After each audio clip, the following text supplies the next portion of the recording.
Welcome to today's episode of So What's the Catch here on the So What's the Catch Facebook page, or if you're watching this later on the So What's the Catch YouTube channel or whatever platform you're watching or listening to on.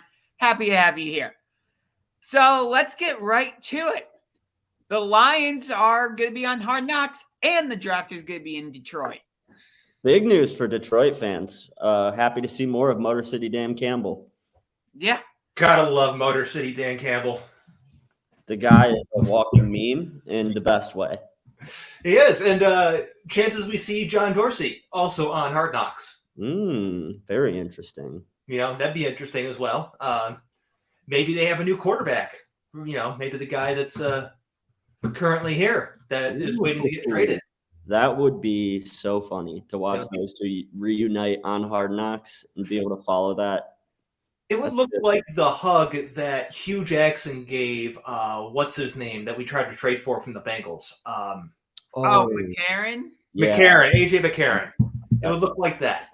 A lot like that. Yes. The funny part with that whole trade was that we just didn't file the paperwork in time. That's so funny. Didn't file in time. Good for Detroit, though. Detroit's a cool host city. I think the draft will be fun there. Detroit's gotten a lot better over the years. It's nowhere near as bad as it used to be, and they've also got amazing food. So yeah, if I can make it up there for the draft, I would love to go up there. Yeah, if you love Greek food, if you like Detroit style pizza, that pizza's pretty good. Mm-hmm. I'm a big fan of Buddy's. Buddy's pizza is so good. Yeah, you can't beat Buddy's with a stick. That's good stuff. Yeah, where do you think they're going to have it, though? They usually have it like in an outdoor venue. I mean, I don't think they're going to want to do it on the water like they have for other places because you'll be looking into Canada. Yeah, that's the only thing. They do have that like little island in the river that's between Canada and in the U.S. I think it'd be sweet if they ferried everybody to that little island. And just you can drive to that island. I'm trying to remember what it's called. I can't remember what it's called for the life of me, but yeah, that would be so funny if they just made it like the whole island was the draft experience. Yeah. I don't know where they'll have it though. I would imagine like the Detroit Little Caesars Arena area. So they spent a lot of money on that complex, the Little Caesars complex. That's basically like a giant mall. Like it's got like a shopping center in it. It's gigantic. It's a really cool place. Found the question mark. Sorry. Oh, there you go.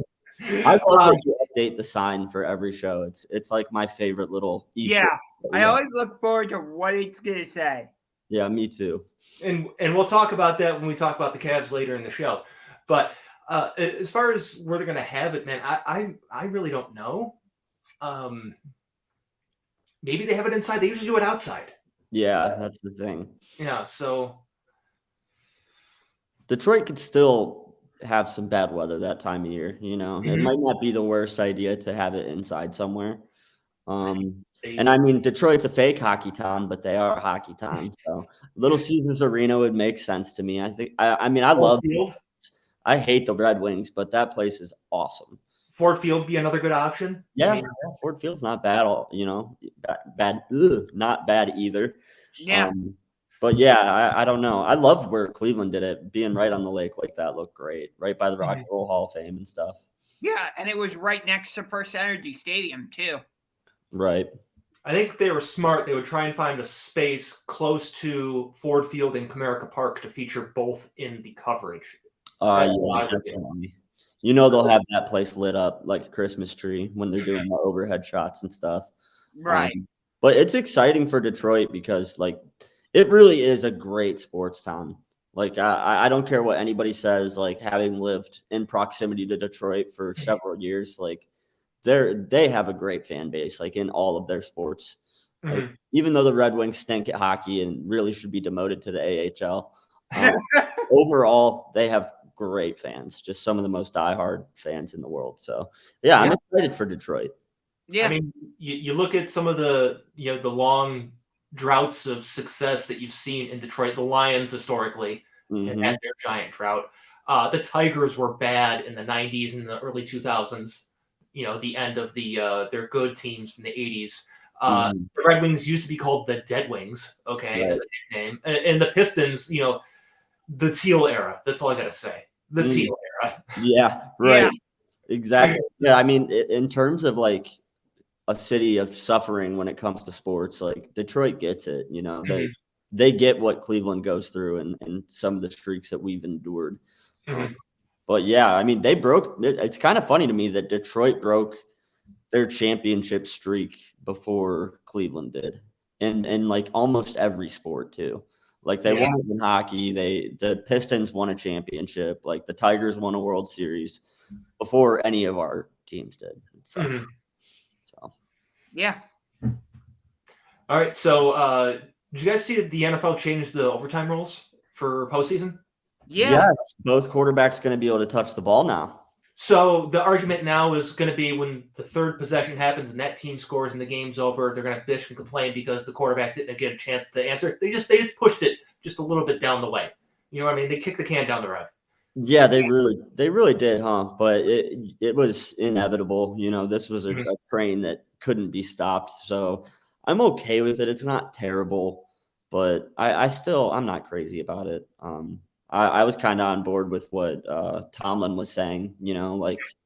I'm a defensive guy. Like, stop us. If you get a stop, you should be able to keep a team from scoring a touchdown, giving them the ball at the 25-yard line. Like, you just should. Yeah, I get both arguments. On one hand, I hated how that Bills-Chiefs game ended with Josh Allen not being able to get a chance to respond because in that sense, it felt like once the Bills lost the coin toss, they lost the game. But on the other hand, like you said, Brian, okay, Buffalo, you have a good you're supposed to have a good defense. Go out and stop them. Yeah, 100%. Yeah, I mean, a lot of people feel like they were robbed of something by not getting to see Josh Allen go back out there. But I mean, that wasn't the feeling I got from that game. I just, it's like, the other thing is don't let it go into overtime. If you don't like the overtime rules, take care of it in regulation. And, there's plenty of things that they could have done to try and do that. And so I don't know. I've never really loved NFL overtime, but I've also never really felt like there was a huge problem with it either, if that makes sense. Yeah. I think something that was fine, I thought.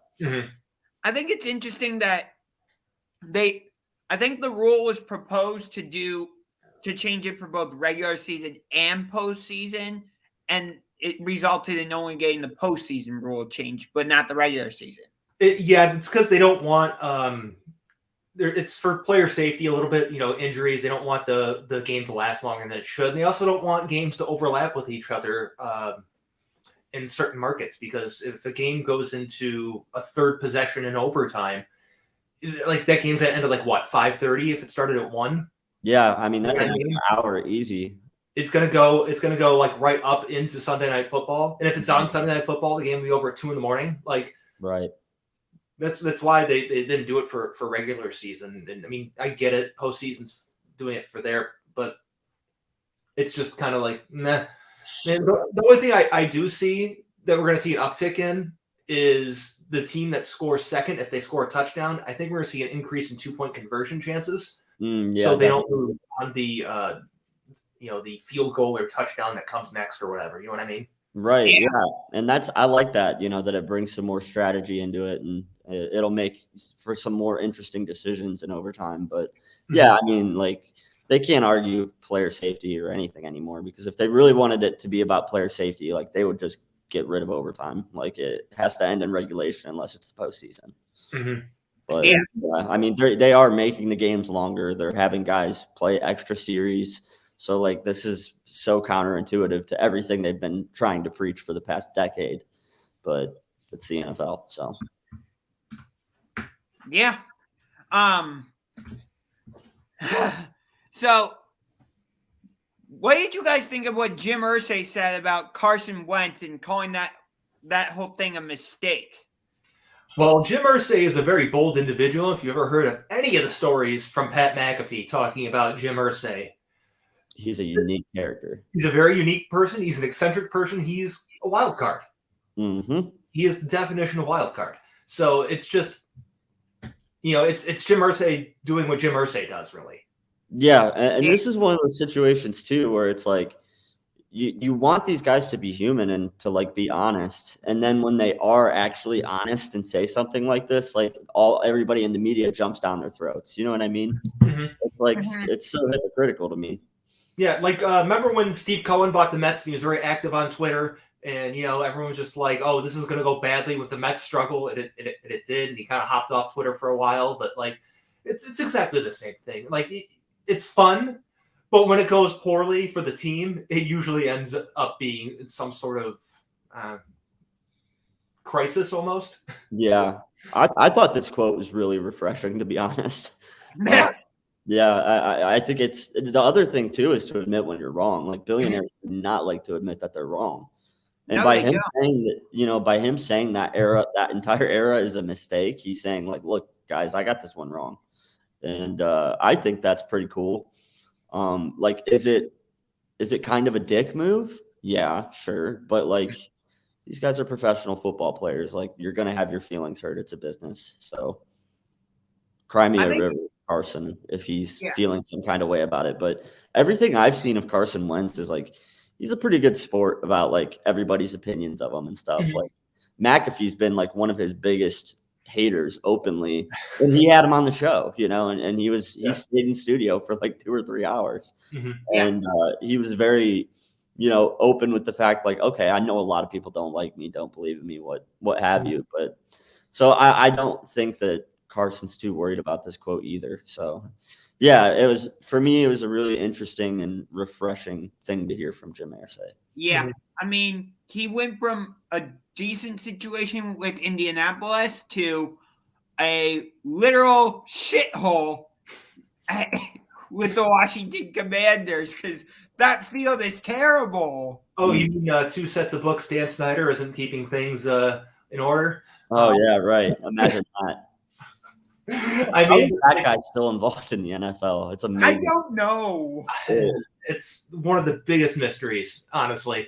But like, looking at the potential for like Carson Wentz to tear his ACL again, like, went up 1,000%. It had to be like, I don't know if people can bet on injuries, but I would hammer that bet that he tears his ACL at some point during the season at that awful stadium in, where is it? It's in Maryland, isn't it? Yeah, it's in the DMV somewhere.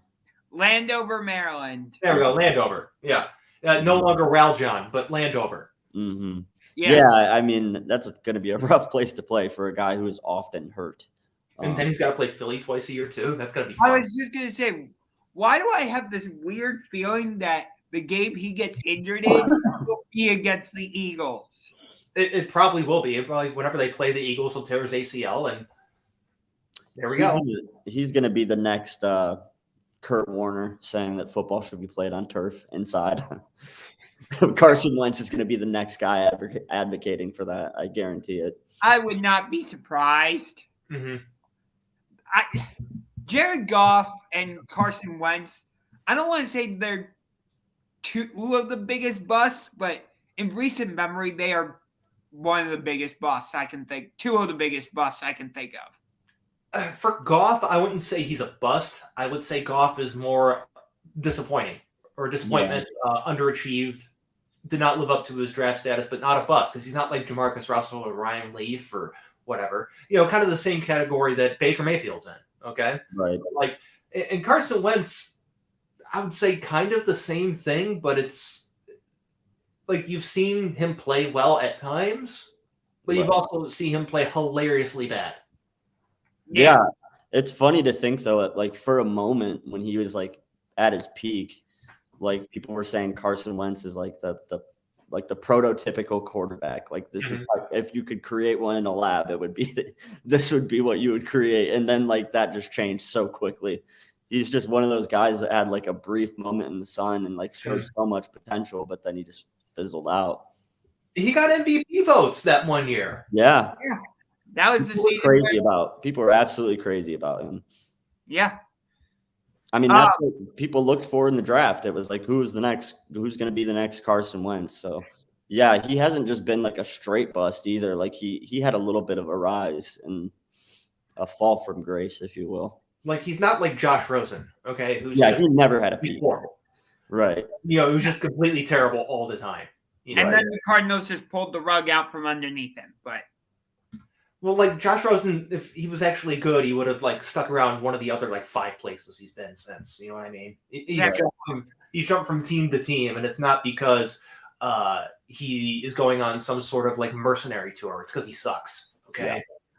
I wouldn't be surprised if he ends up on one of the new USFL teams.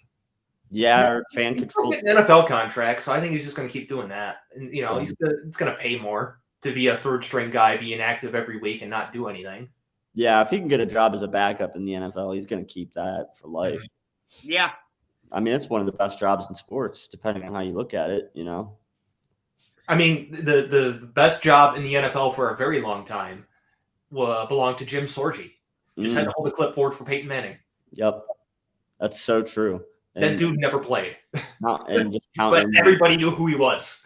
Yep. Didn't have to go through all of the suffering and the pain of a NFL season, and got to wear the red jersey during practice and cash $1 million checks at the bank. So make $1 million a year to do nothing and like be on a team that wins all the time. Sign me up. Super Bowl ring. Like Baker should embrace it. Baker should embrace the fact that his life will be much, much easier if he can embrace the role of a clipboard holder. Mm-hmm. You really, Baker embracing that? No. No, it's an egomaniac, or maybe. But did you guys see the coaching change down in Tampa? Very interesting. Yes, that came kind of out of nowhere. Yeah, that's how we kind of talked about it on the sports channels, Josh. It was like nobody really saw this one coming. Very, very interesting. Bruce Arians retiring and moving to the front office, and Todd Bowles being the new head coach. It's not a move that I feel like a lot of people saw coming, but yeah, it's a big move. It's interesting. James, I'm interested to hear what your take is on Tom Brady and his influence on any of this or none of it. I think there was probably a good amount of influence from Brady. Like, I think he wanted a different head coach because, like, you look at the way Arians has publicly criticized Brady a couple times. I mean, it's Tom fucking Brady. He's not going to take that, okay? Like, right. And so, like, I think there was a little bit of a rift there, which I think was why he probably retired in the first place. Mm-hmm. You know what I mean? Then he unretired, came back, was just like, I'll unretire if, you get a different coach. Make Todd Bowles the head coach or something. You know what I mean? Right. Not saying that he called the shots, but, like, he did meet with the Glazers the day before he, like, unretired, okay? Yeah, and I mean, just putting myself in his shoes. If I'm Tom Brady, I'm pulling all the strings I can pull myself too.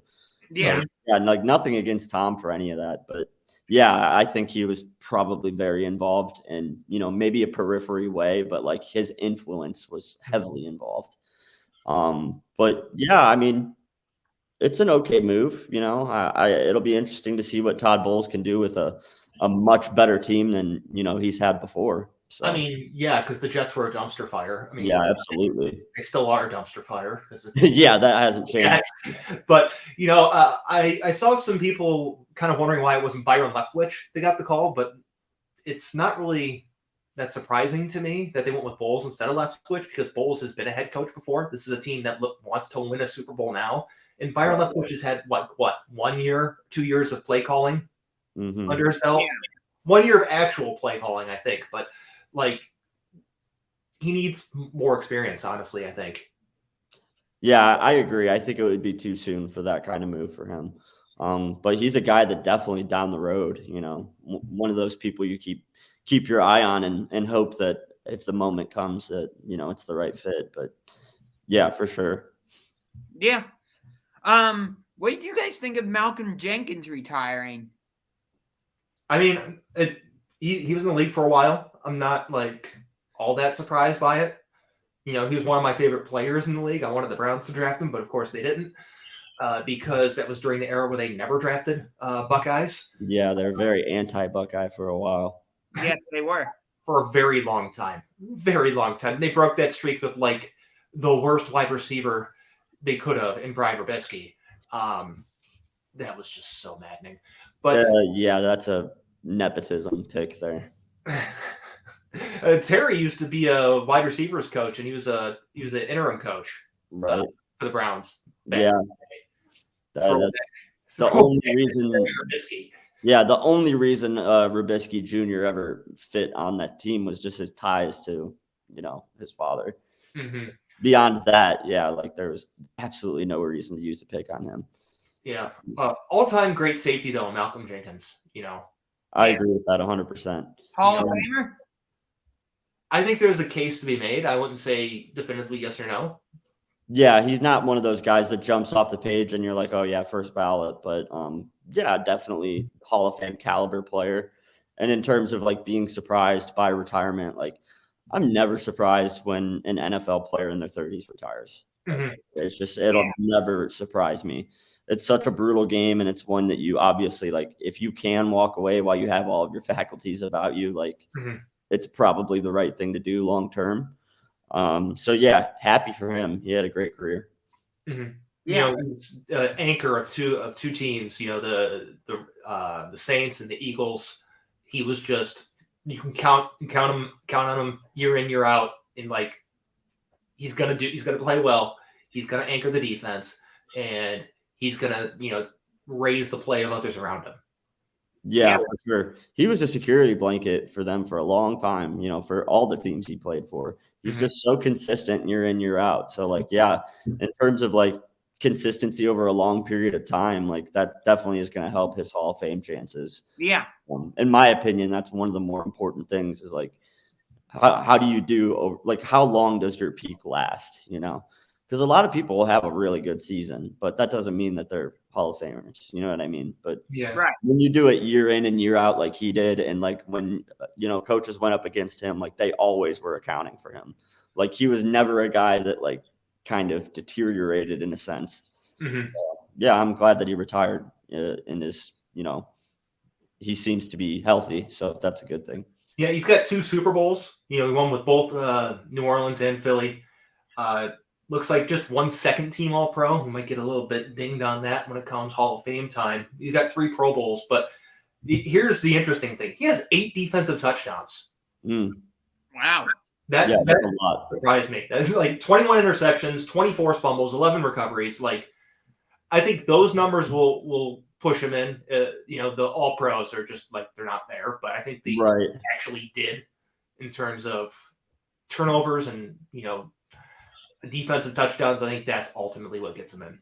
Right. Yeah, I mean, those are so valuable too, so yeah, that's definitely going to help him. And he's not a guy you would think of and immediately go like ball hawk playmaker. But like when you look at his numbers, you're like, oh, well, actually, he made a lot of plays.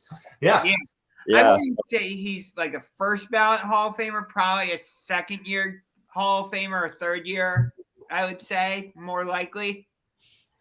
But I think he will get in. I'm just gonna settle on he gets in at some point. Yeah. Okay. You know what I mean? That's where I'm at. We had some player movement to talk about. The Rams signed Bobby Wagner. Yeah. They just keep making splash moves, the Rams. The Rams said, fuck your draft picks, fuck your salary cap space. We're just gonna keep adding on players that cost money, and we're not gonna draft anybody new. We're just gonna keep acquiring all of your best players and winning. Yep.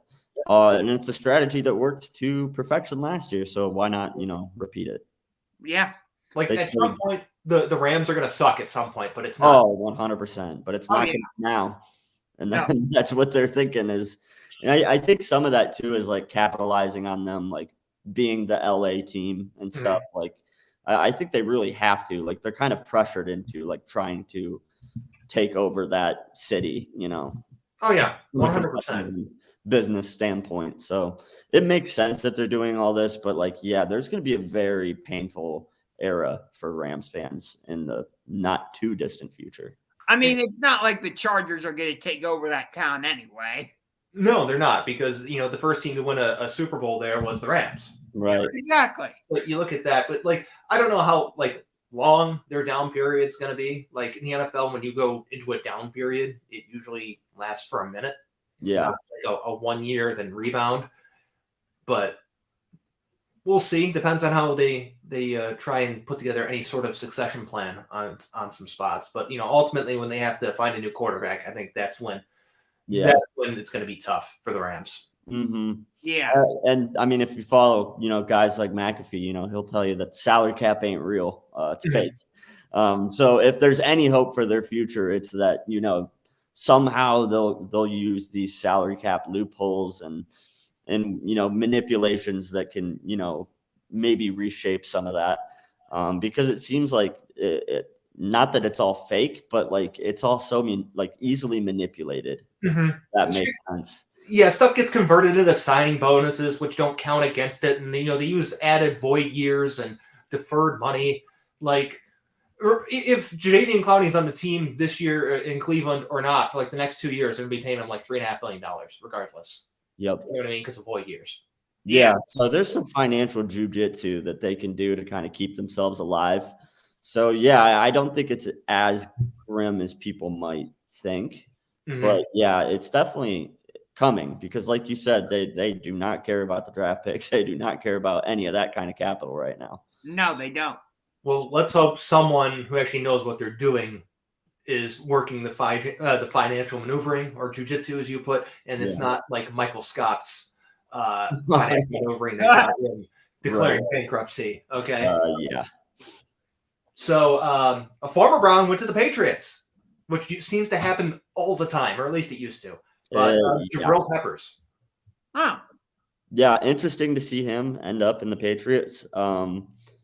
Yeah, we got a guy from New England, and we've got a guy from Cleveland playing there now. So, yeah, I'll take Winovich, though. Yeah, I'll take Winovich. When you're comparing the two Michigan players, like I think I'm okay with having Winnow over Peppers, but I think he's a good player, though. I still think that he could be a really good player in New England. I mean, he's with Bill Belichick. He'll find a way to get the best out of him. Exactly. There's a reason why so many people always flock to New England, and especially defensive guys where it hasn't necessarily worked out somewhere. Where it's like they have talent, but they haven't maximized it yet. I mean, like a perfect example. Remember Jamie Collins when we traded for Jamie Collins and he was like really good and he got here and he sucked. Then he went back to New England. Then he went to Detroit, then back to New England again, I think. And then ended up being fine. Yeah, it feels a lot like that. I definitely get where you're going with that. It does feel like that a lot. But the other thing about Peppers too is like he's not a traditional free safety. Like he's in the box type guy. He's like he's like an ATH on defense. Like he's just like one of those guys that you can use a lot of different ways. And I think that Belichick is obviously the best when it comes to that. So I think that he'll be able to get the most out of him that anybody could.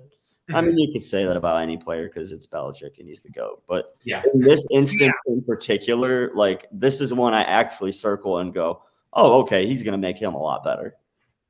Yeah, it's a perfect landing spot for him, honestly. You just look at the way that he's able to just get the most out of guys and like, listen, as long as he's not in like a Craig Williams defense where they have him playing center field in a progressive field, he'll be doing a lot better than how he did here because he did not have necessarily a great time here. No, none whatsoever. No. But yeah, he's not that, Xavier Howard type guy. He's more of a physical, guy, even though he's not like really massive. Like he's a really physically dominant safety, for the way he plays. He plays a lot bigger than his size is what I'll say. Yeah. He does. So former, I think, Oakland Raider, Arden Key to the Jaguars. Does do anything for anybody? Nah, this is one of those ones where it's just, okay. Like Arden Key. Well, no, he got drafted. I'm just like, I wouldn't touch this guy. Like, yeah. And is it not Jacksonville that's always the team to take a guy like this? You know what I mean? Like they're always willing to be the team to throw money at somebody like this, and it never works out for them. No, it never does. I mean, you look at Arden Key, he's been just a complete disappointment from the moment he was drafted. Mm-hmm. He's 6'5", he's 240, he's like too tall and not big enough to be a defensive end, and that's what they had him do. Like, he actually produced last year at the 49ers. but the 49ers have really good defense with guys around him. But before last year, he had 3 career sacks as a pass rusher. Like, what are we doing? Not good enough. Yeah, that's 6.5 last year. Yeah, the Jaguars have been so active, and it's a lot of moves like this, though. Like, a lot of moves that are just like, really? Like, is this going to make them better? And yeah. I don't see it. I don't see how signing a guy like Arden Key is a move that really makes that defense all that much better. So yeah, one of the most surprising moves for me that the Jaguars did was the amount of money they gave to Christian Kirk. That was just bonkers. That was just what are they thinking? Yeah, banana land contract. Like, it just doesn't make any sense.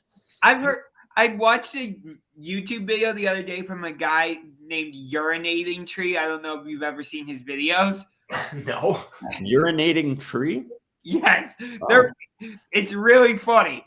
But he blames the Jaguars for a lot of this free agency craziness. Like they're the team that started the domino effect? Or yes, because of the contracts they gave out to a lot of players. One team does this every year. It was the Patriots last year. Yeah. I mean, the Browns just did it with Deshaun Watson. Like, we changed how contracts are going to be done forever with that move. So, like, yeah, this happens in a lot of places with a lot of guys. Like, they give them way too much money, and it changes the entire pay structure for their position across the league. And I know it drives the other owners bonkers when they make moves like this. Like, it's just, what are you doing here? You know, like, because now we have to pay so-and-so XYZ because of this. So, yeah, it'll have a ripple effect like they always do, but not shocking. So, did you see the new backup quarterback in New Orleans, Andy Dalton? The Red Rocket. I love it. Yeah. Andy Dalton's fine. He's a backup.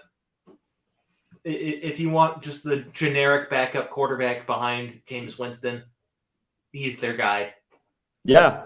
To me, this really speaks to their confidence in Jameis too. Like, because that's not a guy you're bringing in to compete for the starting job. Like, that's a guy you're bringing in to be a backup, you know? So yeah, his career, yeah. I think the best chance for New Orleans to have success is to really be all in on Jameis. So if that's what they're doing, and Taysom Hill, the experiment with that is over, and they just kind of use him to his skill set rather than trying to force these QB packages and stuff with them, it could be a good team, you know? Yeah. I mean, James, you put on the show sheet that Taysom Hill's going to focus on tight end now. So that's what they said, apparently. Yeah. As long as we can stop pretending the charade of Taysom Hill starting quarterback, you know, as long as we can stop pretending that's a thing, or it's actually viable, or he's their future. The dude's 31 years old, okay? He's not 25. I think a lot of people don't know how old he is. That's the other thing. Everybody thinks Taysom Hill is this really young guy, and he's not. No. He's 31. Like, and if not now, when for a quarterback? You know what I mean? Like 31. Exactly. If you're not on your way towards peaking by now, like, what are you doing? So, I think this was the right move. If they use him as the Swiss Army knife and, like, occasionally have him throw a pass or whatever on a trick play, that's fine. But, like, they just need to stop pretending he's, like, a thing. Like, yeah. Can we stop? Like, the Taysom Hill discourse is just exhausting. He's like an OBJ when it comes to quarterback. Like, he's got a good arm. He could throw a decent pass, you know, but he's not a real quarterback, you know. No. Like, so yeah, I wouldn't like be surprised if they use some kind of like gadget reverse, you know, passes to get him involved. But yeah, like more than once a game is just not a good idea for them. So at the end of the day, I think that they probably saved his career by moving him to tight end, if anything. Yeah, I would agree with you on that one. For the time being, anyway, because I don't see any other team taking another chance on Taysom Hill in any way. No. You know, it prolongs it for sure. He keeps getting a paycheck. Yeah, I mean, do you think he has the athleticism though to like really be an effective tight end? Because to me, I don't see it. I think he's athletic enough to be used in the way that he is used. But I don't think he's big enough to be a tight end. I think it's going to be more like what those old school flanker guys. Remember, like Frank Wycheck? Yeah, sure. So I think that would probably be what he is like. But he's not really a tight end. I think he's tight end in name only. Yeah. That seems right. Yeah, I would agree with you there. I just think like it's a tougher position to pick up than people think. Like, you know what I mean? So for them to like, if anyone thinks that like, boom, he's going to be a Pro Bowl or All Pro tight end, I think that's foolish. Yeah, like especially like not to make a comparison between Taysom Hill and Tim Tebow, but the Jaguars tried to move Tim Tebow to tight end, and well, we saw how well that worked out. Yeah, that experiment did not go so well for Tim. No, I mean, to be fair to Tim Tebow, I'm usually someone who criticizes the hell out of Tim Tebow and his ability as a quarterback. But to be fair, he was attempting to play minor league baseball for a long time. His body was completely in a different composition for a completely different sport. So it wasn't like, and he decided to like, I'm going to stop playing baseball. I'm going to go play football now. Like, doesn't work like that. It doesn't. no. Yeah, not in the NFL. Like if he wanted to come back to football, like, yeah, Josh, you mentioned the USFL earlier, fan-controlled football, something like that. Like, sure, you know, maybe he could go somewhere like that and thrive. But yeah, Coming back to the NFL? No. not so much. Yeah. In Jersey news, the Eagles are bringing back their Kelly Green jerseys. And the Buccaneers are bringing back their creamsicle jerseys. I love this. I love this too. So let me ask you guys this. Who's the player you think of when you think of each of these uniforms? I don't really think of anyone for the Eagles Kelly Green because I wasn't around, I don't think, during that era. So I don't have any recollection or however the heck you say that word. Yeah, I got you. But for the Buccaneers, I'm pretty sure Warren Sapp played in those creamsicle jerseys, if I remember correctly.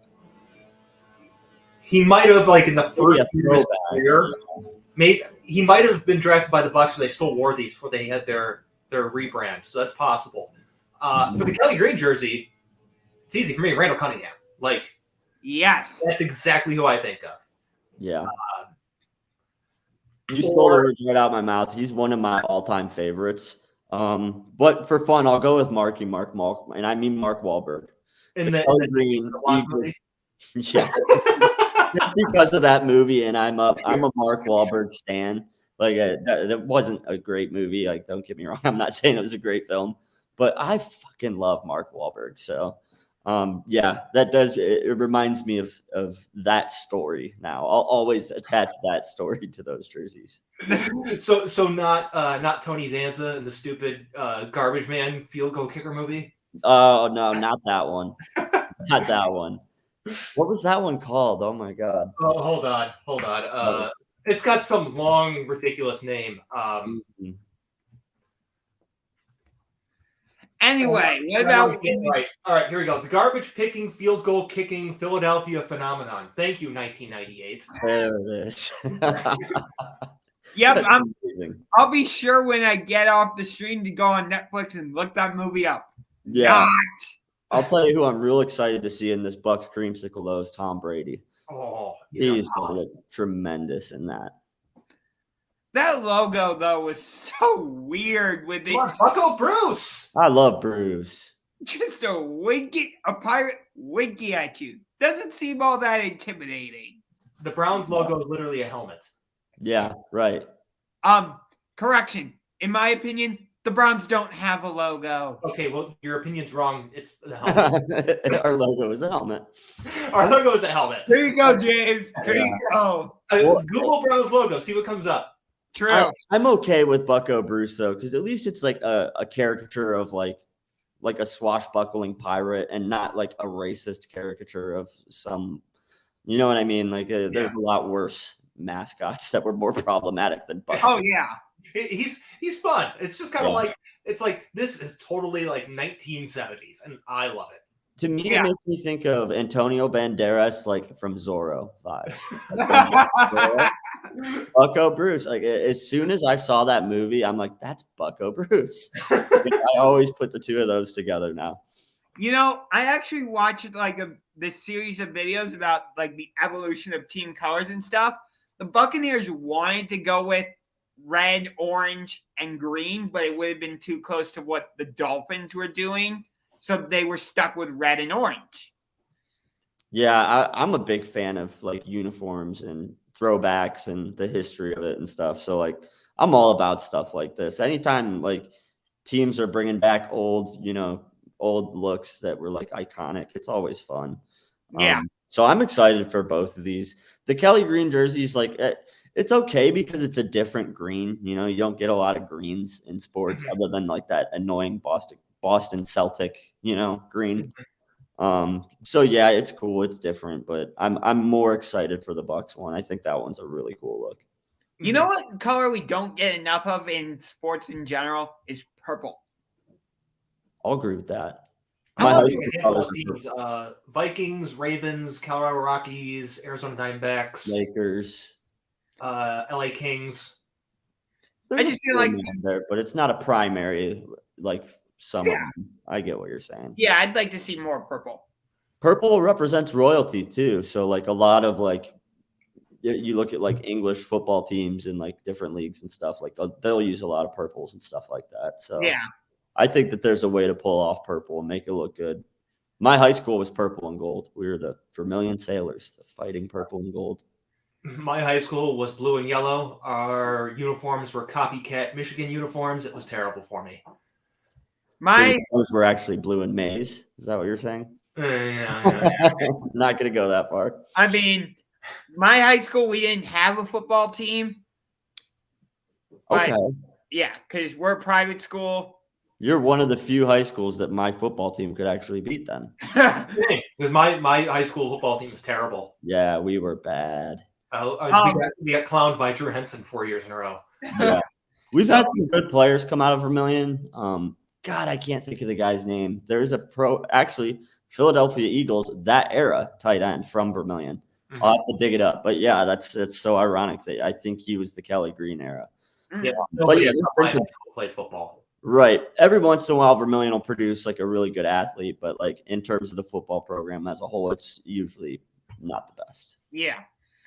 But, we did have a soccer team, though. Our colors are green and white. Oh, Big Green style. Yep.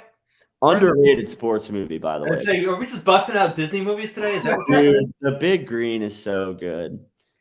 You brought up the Kelly Green, and now my mind's on green, and now I'm thinking about the Big Green. Now I got to watch that movie again. I didn't even plan on all this green reference coming up when I chose the colors for today's show of it being green. Yeah, it's kind of ironic. I didn't realize it. Kind of fun. Yeah. Fun. Happy April Fool's Day, by the way. Which is an appropriate transition for the next topic on the show sheet. Yes. I like what you put here. Clown Tonio Brown. Yeah, this is a reference to what's his name in Pittsburgh? Mark Madden. Mm-hmm. He tweeted this like it's staring you right in the face. Antonio Clown. It's right. so instead of Clown, Antonio Brown. Right. Yeah. It's so funny the way he chose to use that wordplay when there was the obvious one right in front of his face. He forced Clown onto Antonio when changing Brown to Clown would have been just so much better. But anyway, that's besides the point. Did you see what he said when he's going to have ankle surgery? When a team signs him. What is he doing? I don't know. He's such an odd person. He really is. He really is. And he's a guy that, like, I don't think he's, like, a terrible person. Like, I don't, you know what I mean? He might be. But, like, most of his antics are, like, Kanye-esque antics, if that He's got very Kanye-esque. Like, remember when he dyed his mustache blonde? Or anything like that. But he dyed his mustache blonde, wanted everyone to call him Mr. Big Chest. Like, yeah. Weird hairstyles, Dennis Rodman type stuff, like little hair. Remember that? Yeah. Dennis Rodman, Kanye antics. That's kind of where he is. Right. You know what I mean? But like, is he just not want to get signed by anybody? I'm not going to have ankle surgery till a team signs me. Yeah, it's a ridiculous thing for him to say. The thing is going to like heal on its own by the time like somebody actually signs you because no one's going to sign you.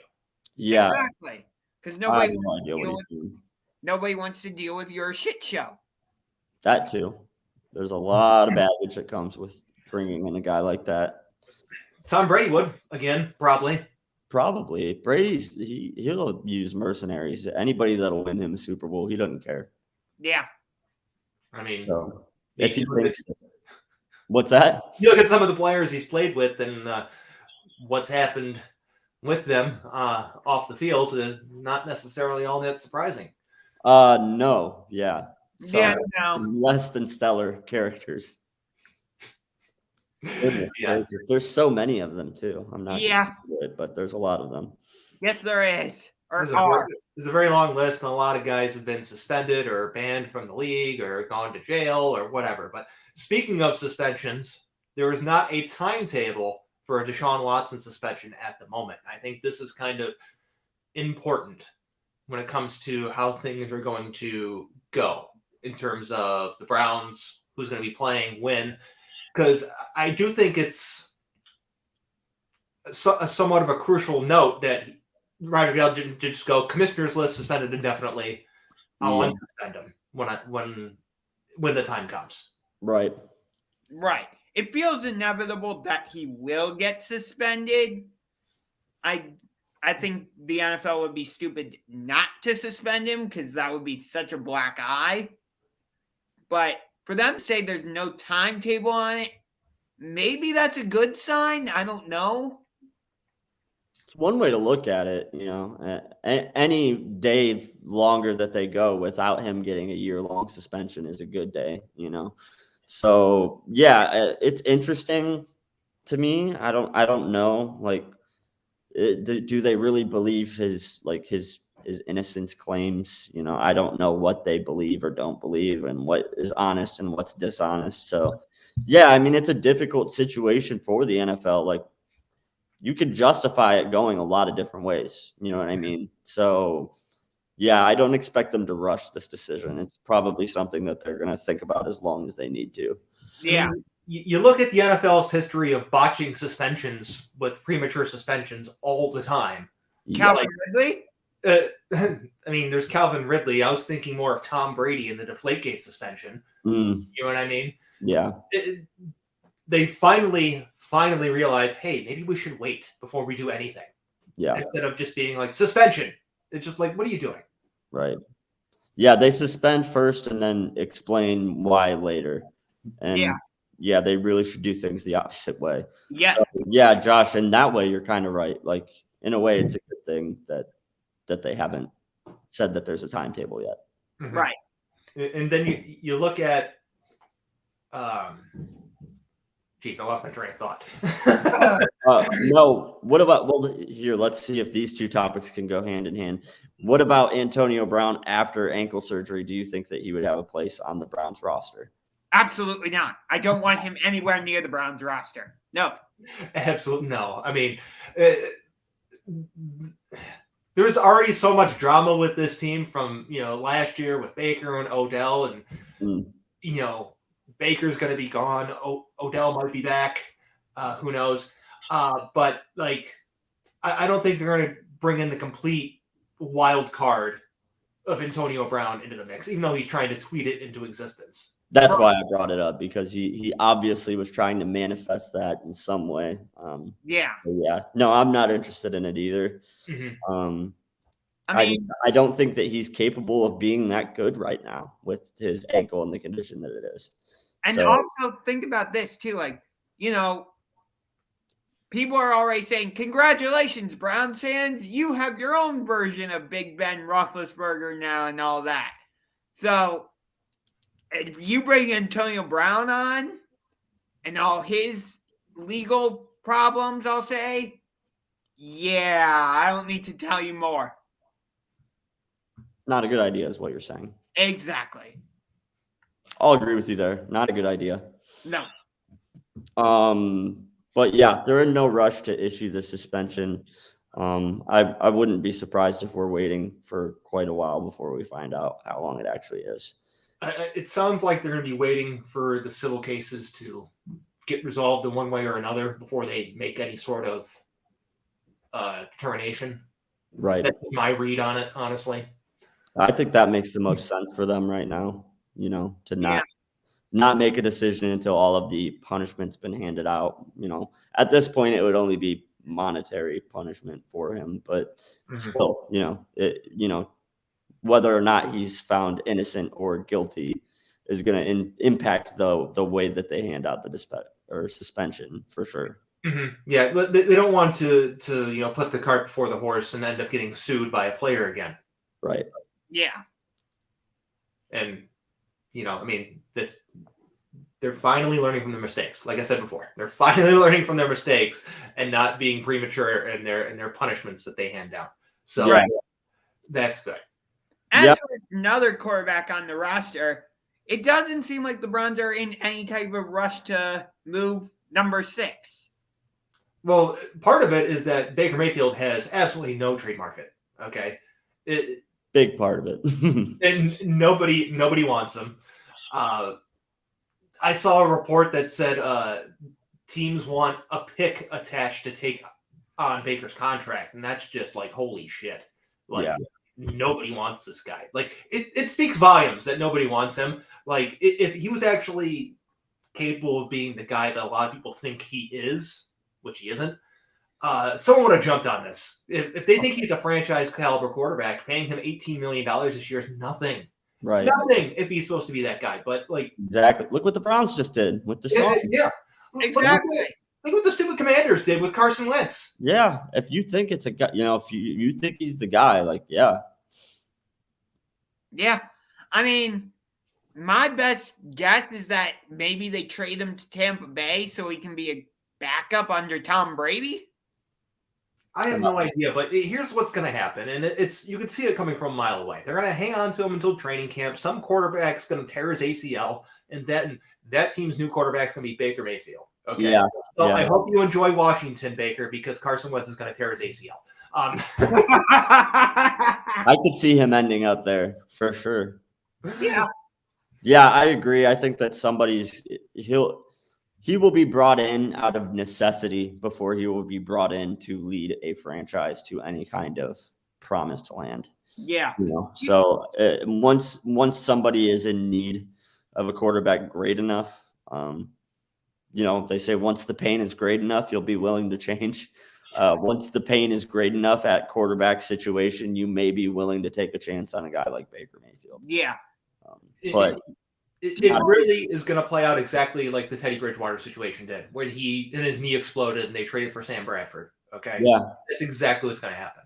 It's a good analogy. Yeah. Do you believe the reports that if the Browns were to release him, the Steelers would actually be interested? Or do you think those were just kind of rumors?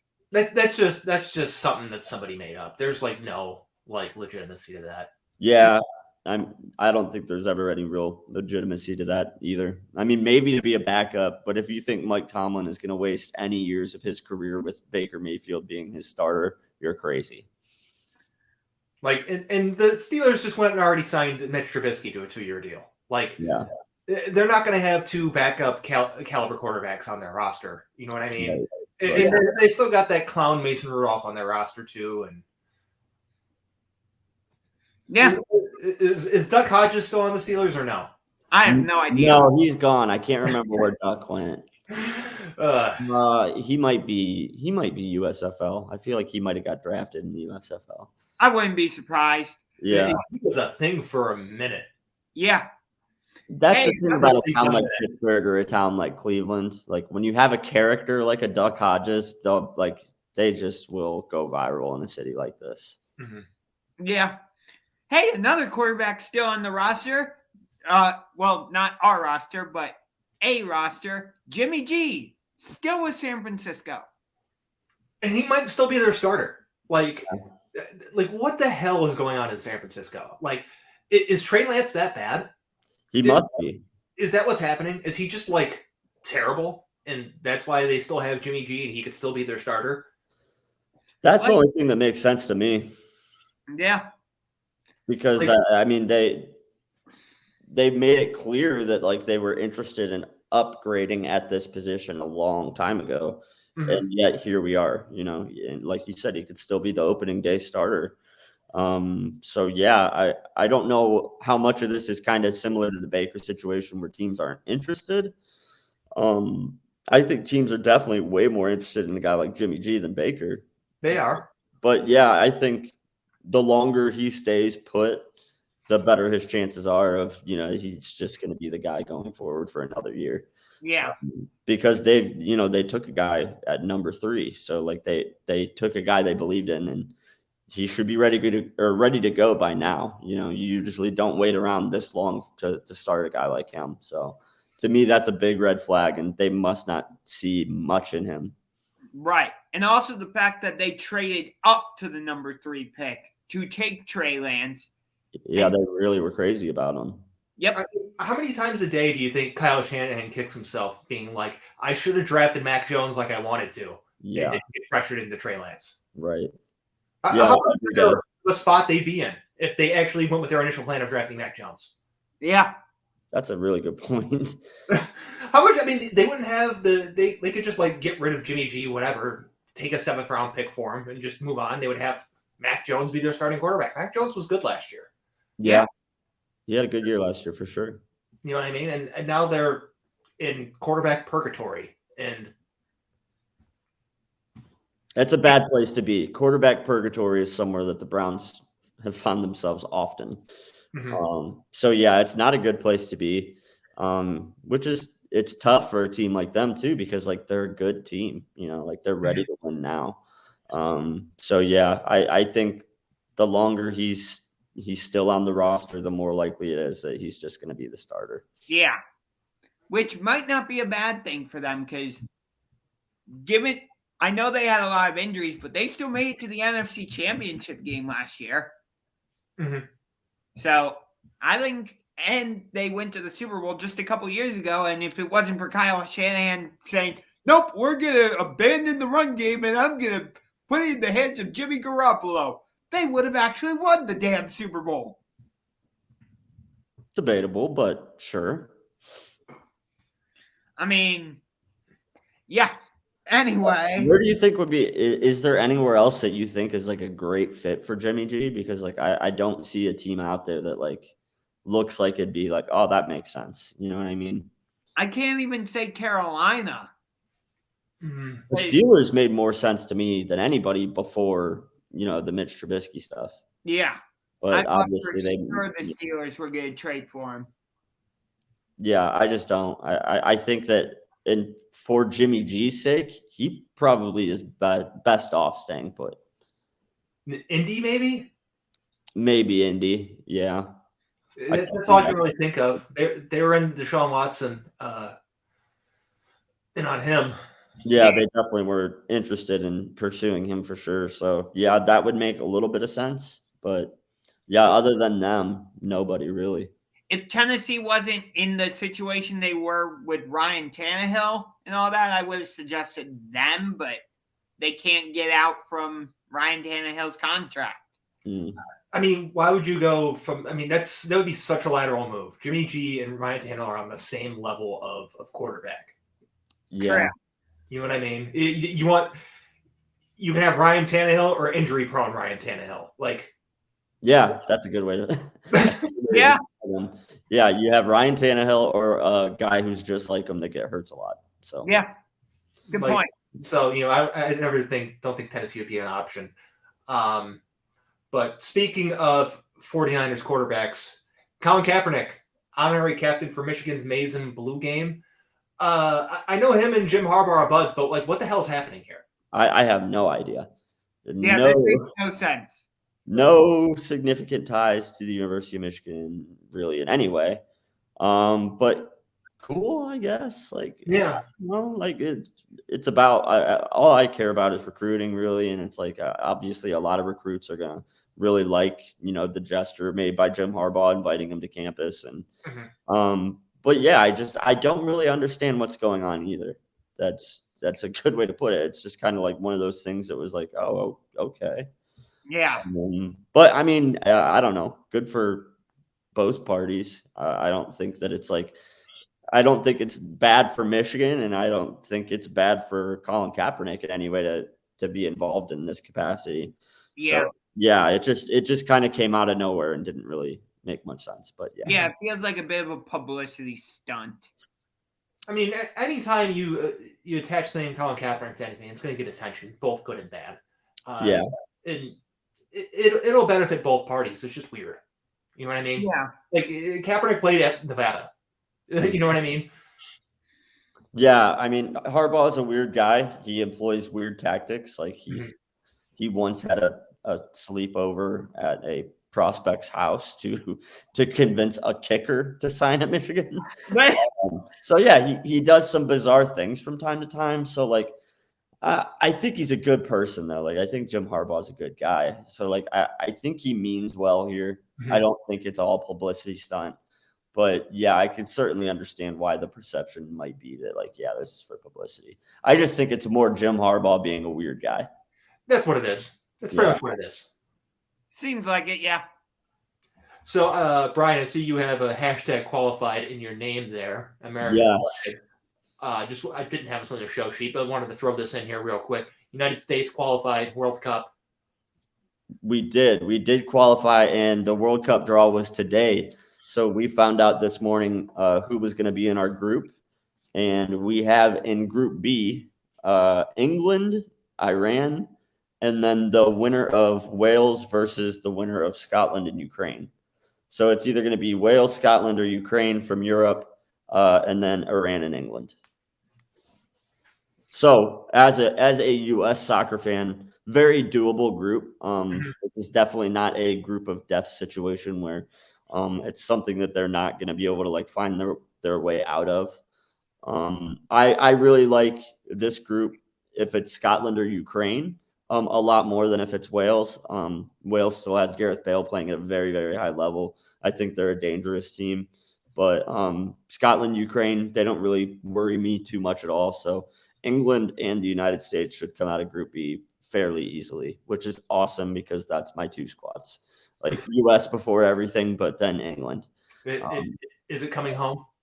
It's coming home to America, though. That's what I hate to tell my friends overseas. It's coming home to America. Yes, we have the greatest American soccer player of all time, Christian Pulisic, who is going so good. Yeah, he is. He's already at 22, 23 years old, the best player in U.S. soccer history, hands down. So, yeah, it's an exciting time to be a U.S. soccer fan. We didn't make it to the last World Cup, which was disappointing because that was an embarrassment. Yeah, I mean, we had guys like Pulisic and McKennie and, you know, these guys that have been playing overseas for teams like Barcelona and Chelsea and who were ready for that big stage, and we didn't get to see them. So, yeah, a lot of people have been waiting a long time to see this iteration of the men's soccer team and what they can do on the world stage. So I think our chances are as good as ever to make it to the quarterfinals area. Yeah. Just get me to the knockout rounds. That's all I want. Knockout rounds. Yeah, always respectable. If you make it to the World Cup and you get to the knockout rounds, it's always respectable. But you want to see some kind of progress, and I feel like a quarterfinal appearance would be like the next step. And then, you know, 4 years down the road, maybe be looking at like, okay, we actually might have a chance of winning this thing. But we're going to find out a lot about this U.S. team in this World Cup because CONCACAF isn't the stiffest competition. So a lot of these guys that we think are like dudes, you know, we haven't seen them do it against, you know, a team like England yet. So, yeah, awesome time to be a U.S. soccer fan. I want to get more into soccer. I'm trying. I think I'll try watching World Cup and see if that does it. Yeah, that's and for me. People who don't understand too, there's 4 teams in the group. Obviously, 2 teams come out of each group. So yeah, it's round robin. Every team plays each other once. A win is worth 3 points. A tie is worth 1. And then goal differential is the first tiebreaker, and then or head to head, and then goal differential. So yeah, being in a pod with England, Iran, and then Wales, Scotland, or Ukraine, the U.S. is definitely 2 of the top 5 teams out of there. So yeah, they should be able to get out of this group. Is the point? So very exciting. They should. You mentioned England. Excuse me. Bless you. You mentioned England. Premier League in England is going to have 5 substitutes this year. This is a little bit of a throwback to when they came back after COVID when they had 5 subs. Yeah. this is one of the ways that COVID has changed the game. They introduced, more substitutions out of necessity. I mean, one of the great things about soccer is that like there's so few substitutes, and once you sub out, you're done. Your game's over. So yeah, there's a lot of soccer purists, football purists, who are probably going to be really upset with it. But as a fan of the game and a fan of goal scoring, I think this is awesome because the opportunity to get 2 more sets of fresh legs onto the field late in games, I guarantee that the scoring is going to go up. It's going to have a good impact for that. So yeah, and ultimately you have a guy like Christian Pulisic who's like, the fear used to be like, do I go to a team like Chelsea where, I'm only one of, a 23-man roster? Like, am I good enough to break the top 11 for them? And when you allow for 5 substitutions, guys who are on the bubble, like a Serginho Dest or a McKennie, when they go to make that decision, it's going to make that decision a lot easier because they're going to see way more opportunities this way. So it's good for Americans, for sure. Do you know who I think is going to which team's going to benefit a lot from this? It is Manchester United, because they have so many just attackers that never play because they don't make the starting 11, and they don't get in for one reason or another during the subs, and they have guys that just are like, they're not playing. It's just like, why the hell aren't they playing? Right. And I think you see them make substitutions sometimes, just like, okay. That's fine, or they end up just making like a late game substitution, like right when extra time begins. It's just like, you had to be way more tactical when you only got 3 substitutions. So you're talking about substituting of like for like and stuff like that.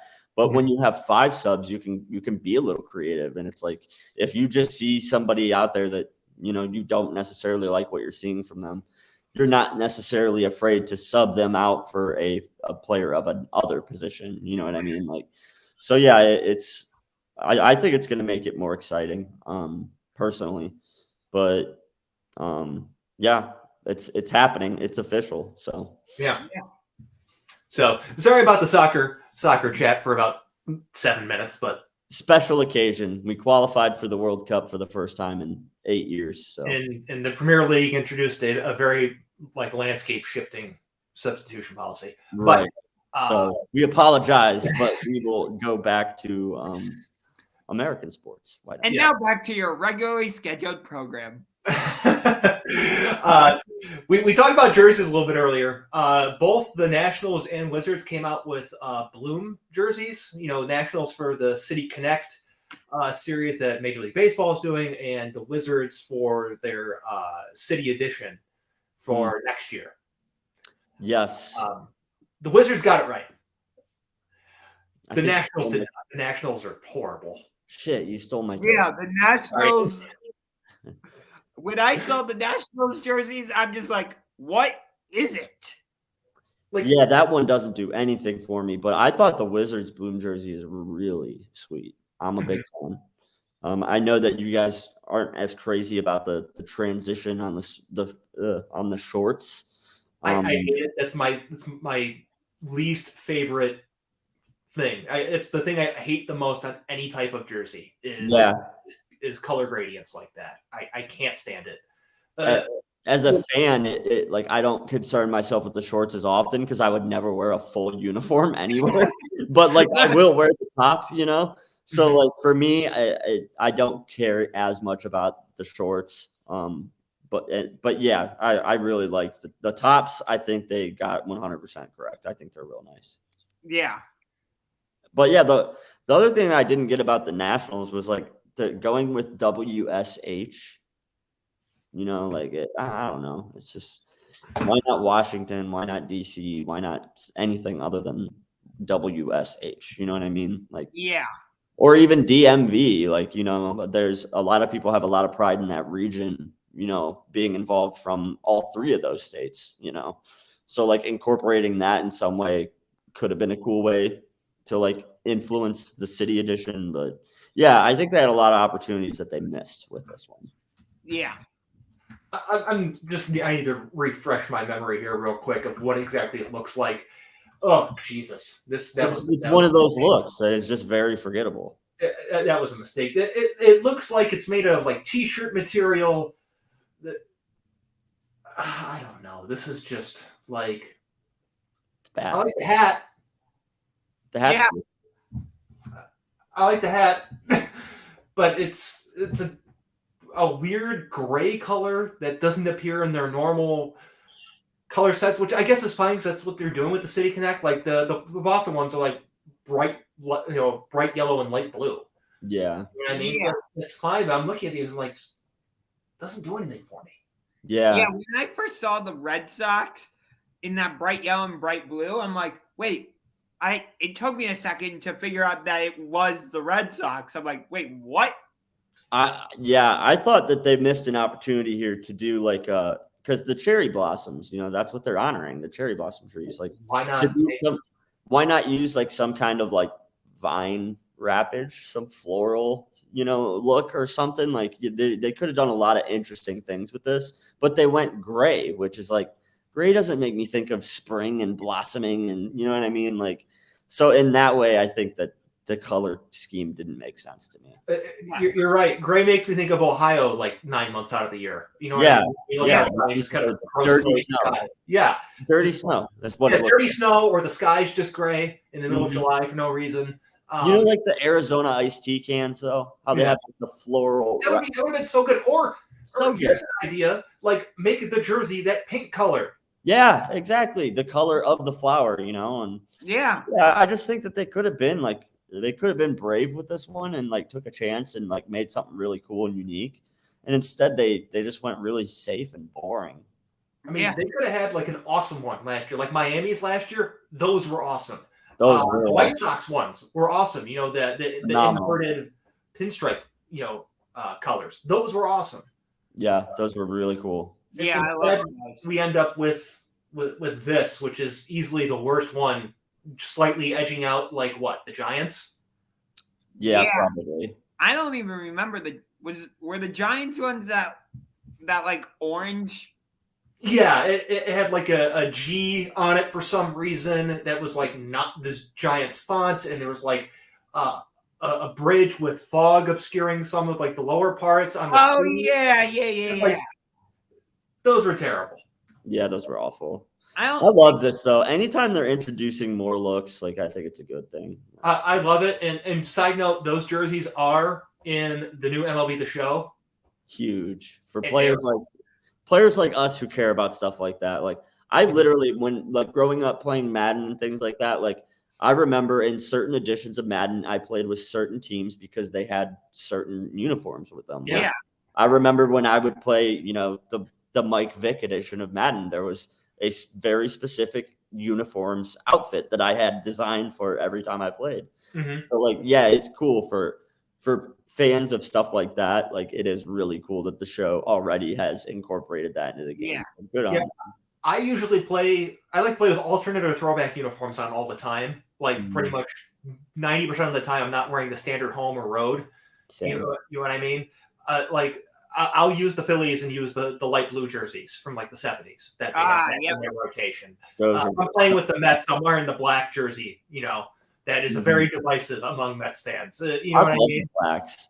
I think that black jerseys are great, and more teams should try to do that. Yeah.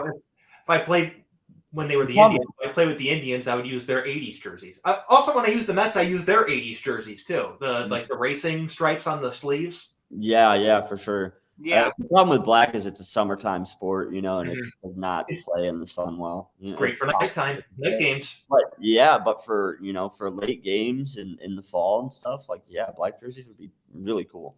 Night games, man, they pop off those lights. My biggest hope for this transition to Guardians was that we would make black one of the primary colors. I was really hoping that black became a primary color, and like somehow they incorporated that, but instead we went uber safe. They went super safe, and I'm okay with it though. Like at first I wasn't, but now I'm like, the more that I see them, the more I like them. And the same with the name. It's like it's okay. It's not as bad as everybody freaking out wants to pretend like, That logo is terrible. The baseball logo is bad, but the block C is okay. Like the Diamond C is what they yeah, Diamond is what the Diamond C. The Diamond C is better than the Block C. Yeah. I agree. It's an upgrade on the block C, in my opinion. The Flying G baseball, that's fucking terrible. That's dumb. It's so bad. A third grader could have drawn a better logo than that.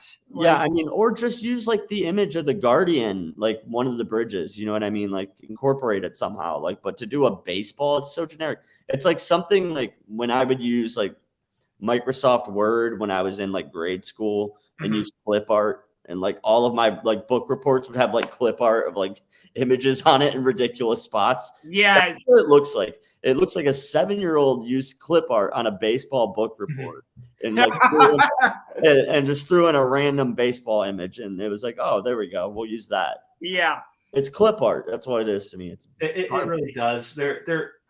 I'm not the biggest fan of their font choice that they chose. I know that they wanted to intentionally change the font, and I'm fine with that. I really don't care for the font all that much. Yeah, I'm not crazy about it either, but it's okay. It's okay. Like, on a scale of 1 to 10, it's all like a solid 4.5, 5. I'm okay with that. Yeah. You know what I mean? It's just like, okay, that's it. Yeah. Are the Guardians going to come out with a City Connect themed jersey? They're not going to have one this year. Oh, that stinks. I thought that they were going to. Damn. What would you want on a Guardians City Connect jersey? Yeah, that's part of the problem. Is like part of the City Connect thing is that it's different from the standard, and like we don't have a standard yet. We've never had this. It's basically just what it was. They just changed the name and font, but like it can't be an homage to anything. For the love of God, please don't have a goddamn guitar on it. That's all I can say. Right, yeah, please. Used. It probably will though. I mean, that's what the All-Star Game logo was. It was a goddamn guitar. Always. Yeah. Yep. At least the NBA All-Star Game logo wasn't a guitar. Dude, collective sigh of relief across Cleveland sports Twitter when that happened. It wasn't a guitar, or or it wasn't like a bass drum on a drum set. Yeah. You know what I mean? Like they could have done that too. Yeah, the Alan Cox show, they talked about this a lot, and he was one of the rare people that was a proponent of it, and I just don't understand why. I hate it. I hate it when they try and do that. I don't know what they're going to try and do. Maybe they incorporate the Guardian statue because it's not actually on the uniform, whatever. Yeah. Maybe they go with that. You know what I mean? Yeah.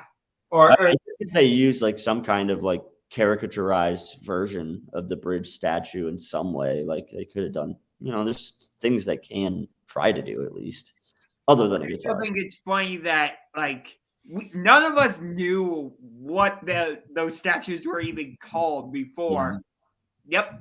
I really expected us to go nautical. Like it's so rare to have a team on a lake, a Great Lake. You know what I mean? Like it seemed like there's so many opportunities to do something nautical themed with the Guardians for the City Connect jerseys that I think could probably hit.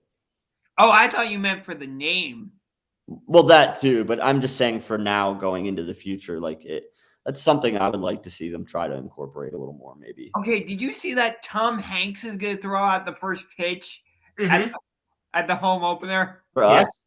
Yes. Yeah. Oh, sweet. Nice. I'm in. He's been a Cleveland now Guardians fan since the 70s when he lived here. My favorite Guardians fan personally is Charlie Sheen.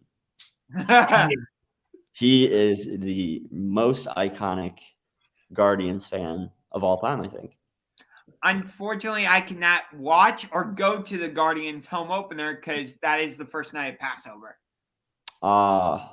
It's gonna be a night game, so that's gonna be a whole different level of intensity among the fan base. Dude, drinking all day. A lot of pops gonna be had out there. Yep. A lot of pops. I love that they're doing BOGO to try and sell out the gate. I mean, they're not the only team that's having issues selling tickets for the home opener, but like it's bad. You knew it was going to be bad, but not this bad. Yeah. They're trying to give away tickets right now. That's crazy. Yeah. Nobody wants them. Nobody wants them. Nobody wants. I'm probably going to be a sucker and pay, $200 for 4 tickets that I'm not even going to sit in. But my plan is going and just scalping, just right before game time when somebody's desperate to get rid of them. Those people that hang on too long because they're looking for too much, and then at the last minute they let them go. Like, you can get some really good seats that way. Yeah, I don't know how good that is, but they don't have paper tickets anymore, so it's going to have to be a. Yeah, you'd have to do like QR transactions. Yeah, like SeatGeek or StubHub. Yeah. Or that MLB at ballpark app, whatever. Yeah, that one too. I mean, can we talk about how bullshit the ticket industry is in general? Like, just for a little side note, sure. Yeah, I'm pissed that they got rid of the paper tickets because, I could show you right now. I have a ton of books where I collect tickets. I used to use my tickets as bookmarks and stuff like that. Like, I like to have a physical souvenir. I'm like that too. NFTs. You're gonna leave with an NFT from the game. The tickets are cool, but I understand why they got rid of them. It's such a high overhead that giant overhead and environmentally way more friendly. A lot more environmentally friendly, and if it can be done digitally, why the hell have a physical form of it? So that's the problem. It's just so much more convenient and easy. But you can create your own digital souvenir somehow. You could print out, your StubHub thing and still have something. But I do like some of the older tickets for the World Series, they'd have watermarked designs in them and stuff. And those are cool. Yeah. Those are the kind of tickets that I really wish that you still could, have. But see, I have this ticket book, that one. Of course you do. That one.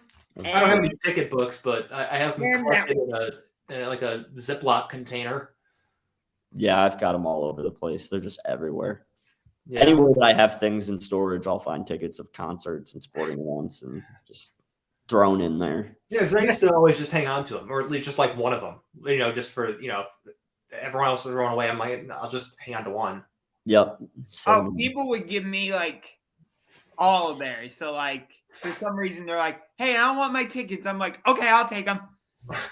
I will say this: all of my tickets are actually my tickets, though. I used them all personally. A majority of my tickets in my collection are mine. Some of them my parents just give me from events that they go to and stuff.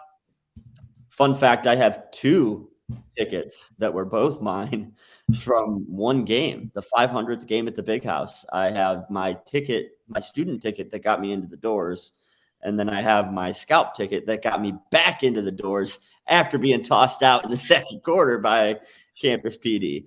So I have 2 tickets from that day, and I used them both. Nice. That's one of my favorite souvenirs that I have is 2 tickets that I used both of on the same day. 2 tickets.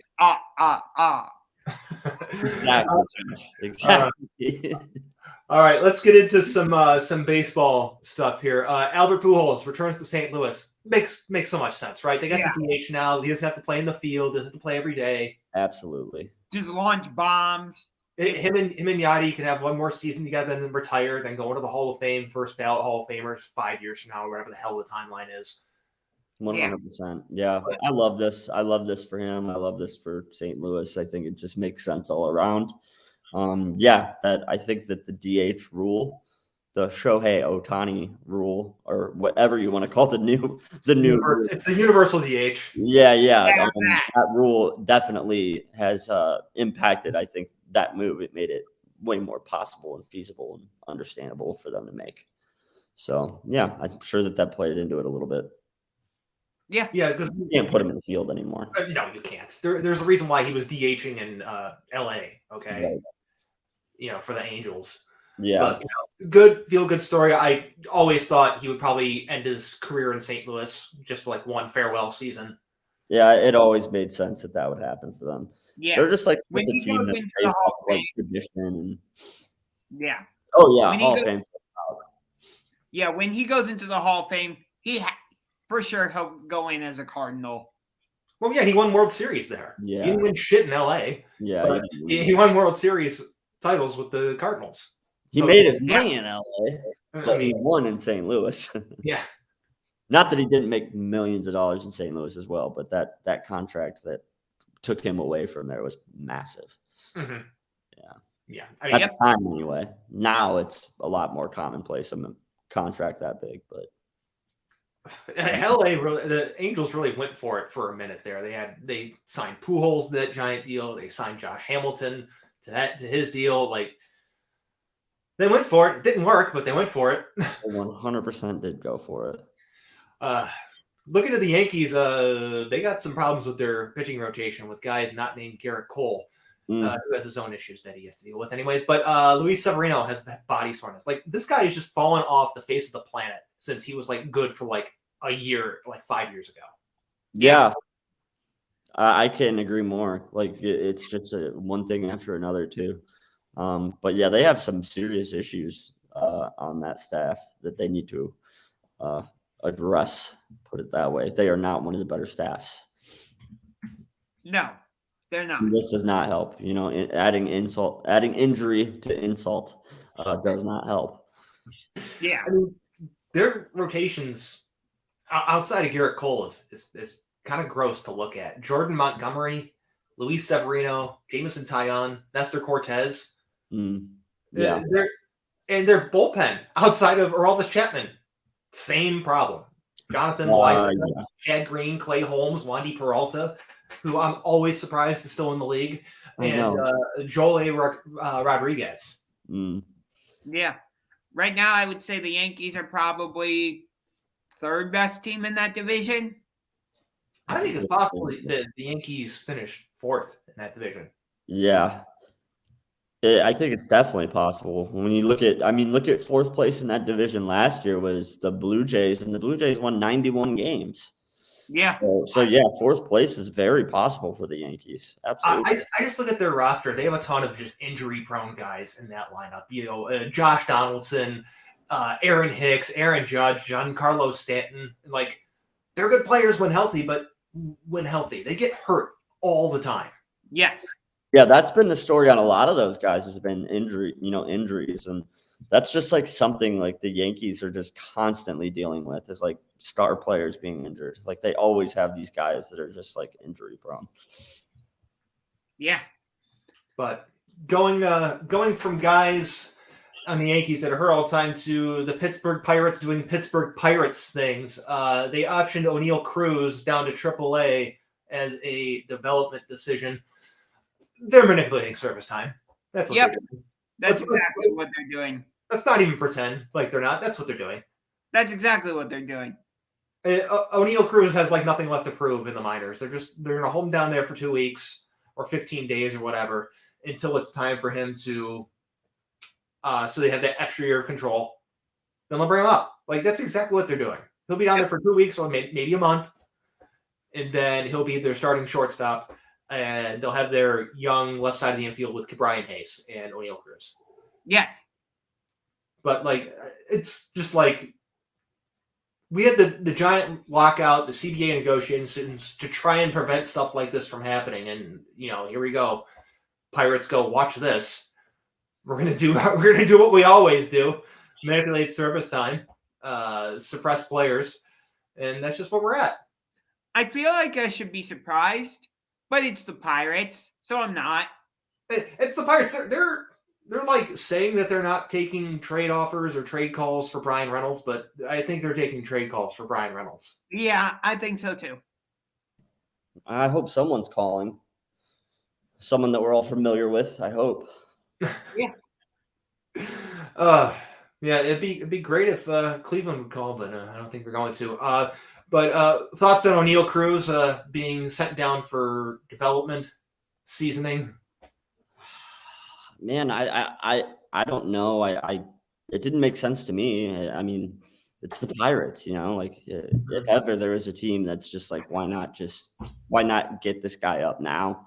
It's the Pirates, So this one shocked me a little bit, but it's also, it's a financial decision too in some way. I'm sure that they have their reasoning for doing it that way, and it probably has something to do with them being cheap. But yeah, I don't know. I think he's ready. He's as ready as anybody in that farm system to be there now. Yeah. But yeah, this one actually surprised me a little bit. Got a little bit of an update on our next thing on the list here, and that would be Jacob deGrom having a tight shoulder. This is from Jeff Passan 30 minutes ago. Jacob deGrom will miss opening day after imaging showed a stress reaction in his right scapula. No timetable for his return. He's expected to miss a significant amount of time to start 2022. Let me ask you this. Do you think we're going to see a lot of this with the way that baseball has had to ramp back up in a non-traditional way? Yeah, we're going to. We're going to see this just rampant injuries again like we did in 2020 in the COVID season. And this is something that they had to see coming too. And it's like the pressure was on to get things done way earlier than they got things done. Like, thank God it's done now. And like, we don't have to worry about it anymore, but like, still an embarrassment and really bad for the league, what it's done. And it's going to have a lasting impact on this season. And I think that the impact is going to be a lot of baseball star players that they're going to be leaning on to breathe life back into the sport are going to be sitting on the sidelines with injuries that they might not have had things gone differently in terms of the timetable. You know what else is sad, though, is like people recognize NFL players, even though they wear like helmets where you can't see their face, more often than they recognize an MLB player where you can actually like see them. Like, you know, people know who Justin Herbert is, yet do a lot of people know who Mike Trout is? Maybe that's a bad example, but you get what I'm saying.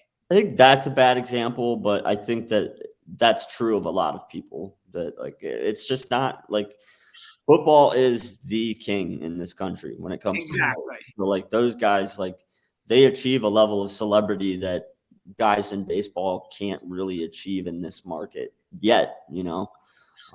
That they're definitely trying to do some new things to change that, you know, with the rule changes and you know, we're going to get to it later. You know, they've got some new ideas for the home run derby and you know, they're definitely trying some new things. But yeah, I think that this is going to be a big problem this season, the injuries. Yeah, 100%. It's a big hit for the Mets rotation. We'll talk more about that, you know, how it's going to sort out in the NL East next on our next show when we do a big baseball breakdown preview. But another guy going to be out for a minute. Evan Longoria is having finger surgery. Yeah, that one stinks too.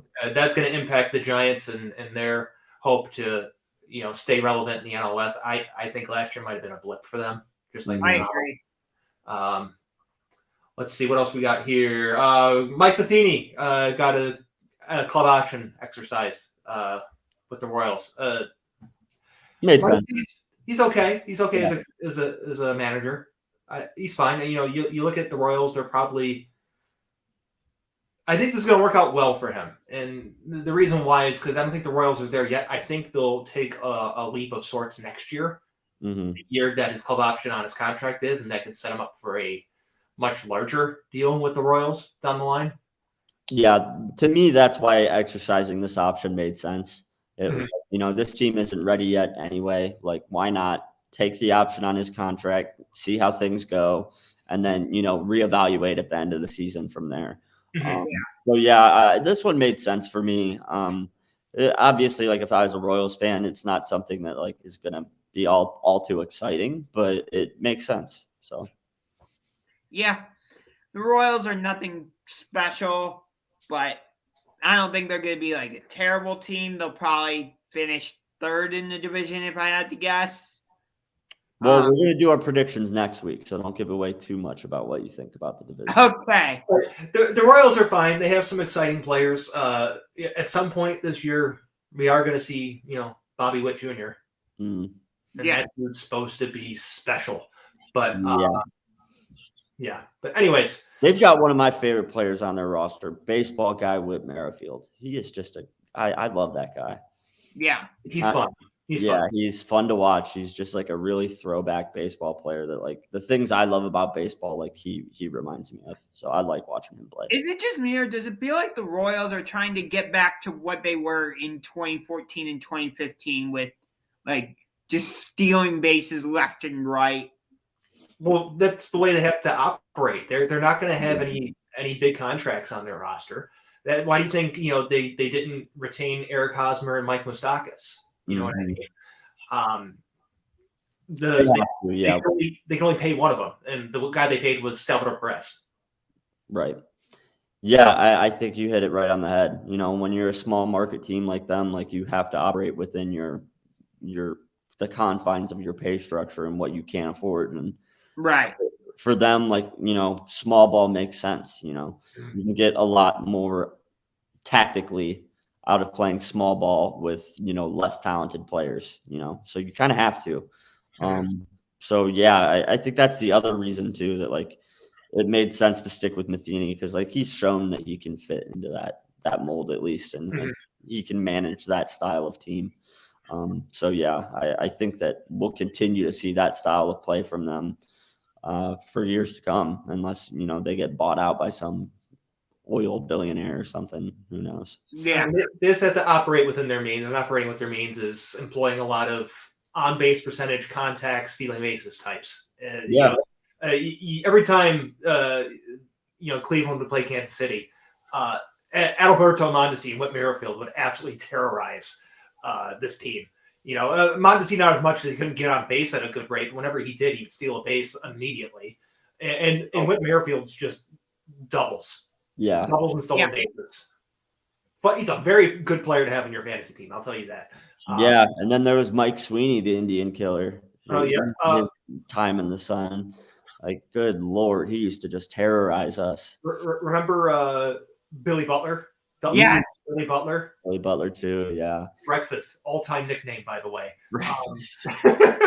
Yeah. One of the best nicknames. And Alex Gordon completely terrorized Cleveland. I was just going to bring him up. Oh, he did all the time. But those are the guys they have to use. And those guys are usually there for a long time. And they're good, not great players. Closer to average than great. Mm-hmm. But you know what? They're generally they see when they have a window. They take the moment to try and seize it. And when they can't, or after they do, they revert back to tearing it down a little bit. Yep. But whatever. Brian, Home Run Derby X. Yeah. I kind of hinted at this earlier. This is pretty wild, huh? Yeah. So my understanding of this is that this is like a touring event for Major League Baseball. And it's going to be several different events, being a part of a tour, which eventually leads to one team being crowned champion. It sounds like they're going to do it in several different countries and different host cities. And the 4 teams that are going to be represented are the Dodgers, Red Sox, Cubs, and Yankees, which makes perfect sense. But yeah, it's interesting. They've got some former players that are going to be representing them. They're also going to be doing some really interesting things. James, I think you could probably speak to the next part of the Home Run Derby a little bit better, that influence from MVP Baseball 2005, when you had the home run derbies inside of the living room and you got points for breaking the glass plate or hitting the grandfather clock. Tell us a little bit about that and how they're going to incorporate that, because that's pretty cool. I mean, that's going to be fun. I mean, you look at just all of the fun stuff that they're trying to make it different. They're trying to just give us something. I mean, everyone loves hitting home runs, but adding like the extra stuff on there, a lot more fun. Yeah, definitely. The field is being described as like a reduced version of a baseball field. Home plate's going to be mounted on a stage. The pitcher's mound is going to be mounted on a podium. And then I like the idea too, like players of the opposing team are going to be in the outfield, and they can score points by catching balls that don't make it over the fence. Yeah, so the defense is going to be a part of it as well. And they're also going to have targets in the outfield placed at different distances, each one of them being worth various amounts of points. And if you hit those targets, you get that amount of points. So, yeah, inspired by that old MVP baseball where, like, you could play in the living room. They had all kind of different, like, places you could play and, like, get points for hitting targets and stuff. But cool idea. I think it sounds really fun. you gotta do something besides just a regular home run derby for it, and I think this is perfect for it. The fences are also significantly shorter, 280 to 300. I saw center Right. field, so that makes sense considering some of the players are older. Mm-hmm. Yeah. I know everyone's favorite Nick Swisher can probably still hit him out of a regular ballpark, but there's a reason it's going to be a reduced field. Yeah, there's a reason for that. Giovanni Soto, Nick Swisher, Johnny Gomes, Adrian Gonzalez are the baseball stars representing each of those cities. Good thing they moved in the fence so Adrian Gonzalez can hit a home run because yeah, that dude just fell off a cliff. 100. He was part of that all-time bad group of Red Sox signings. Remember when they had like Adrian Gonzalez and Carl Crawford at the same time? That's bad. Yeah, they were bad. Yeah, I think this is fun, and I think it's experimental, and it sounds like it could be really cool, but like it's also set up for this to be an utter disaster because it's taking place over multiple days across a long period of time. So if the first one stinks and is an absolute dud, the first one's going to be on July 9th. The next one's not until the best birthday in the world, September 17th. So you have from July until September until the next event for all of the media outlets to pick apart everything that was wrong with it, why it sucked, if it does stink, before they have to go out and do it again in an entirely different city, in an entirely different country, and continue to generate that level of interest. So this is either going to be really good and really fun, or it's going to be a big time and money waster. This could be baseball's Fire Fest. Fuck it. Let's just be legends. Why not try it, though? I'm all for it because, like we said earlier, baseball is not.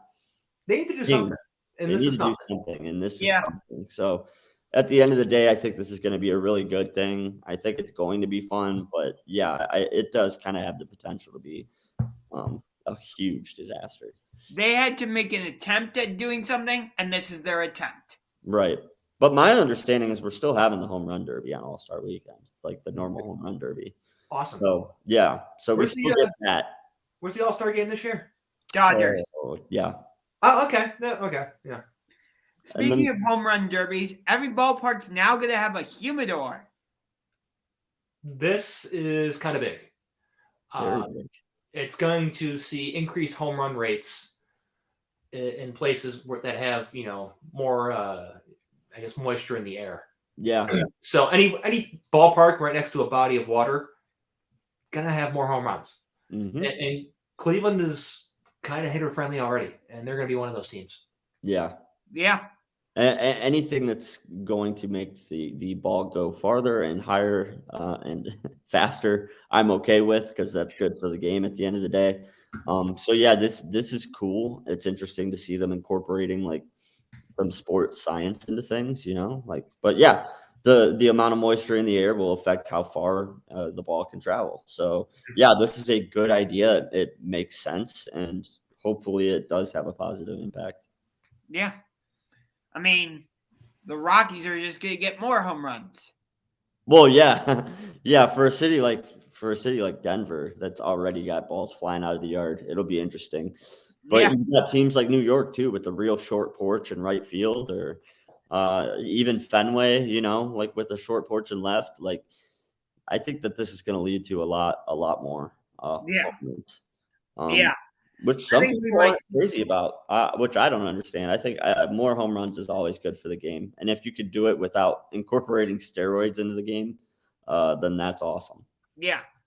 I mean, I don't know how many more home runs we'll see get hit over the Green Monster because, it's already difficult to hit a home run over the Green Monster anyway, but it'll create more excitement.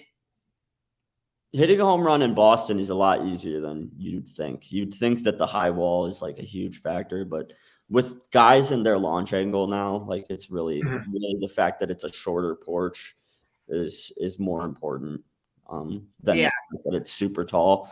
But yeah, I get what you're saying though. Like you still got to put the ball up in the air to get over that thing. Yeah. You do. I think it's more advantageous for lefties to go to right field in Boston with how ridiculously short it is. Oh yeah, the pesky pole over there too. Yeah, if you could wrap it around that pole, that porch is what, like 315, 305? I don't know. It's It's not short. much You know more. that. Yeah, it's short. It's right field 302. 302. Yeah, that's ridiculous. Like my high school baseball diamond was way longer than that to right field. We were 325 to right. For reference, Yankee Stadium right field is 314. Yeah. So short. God damn. I wish that our high school had that short of a porch so I could have put a couple more over because, yeah, we were at 325 to left and right and 405 to center. So,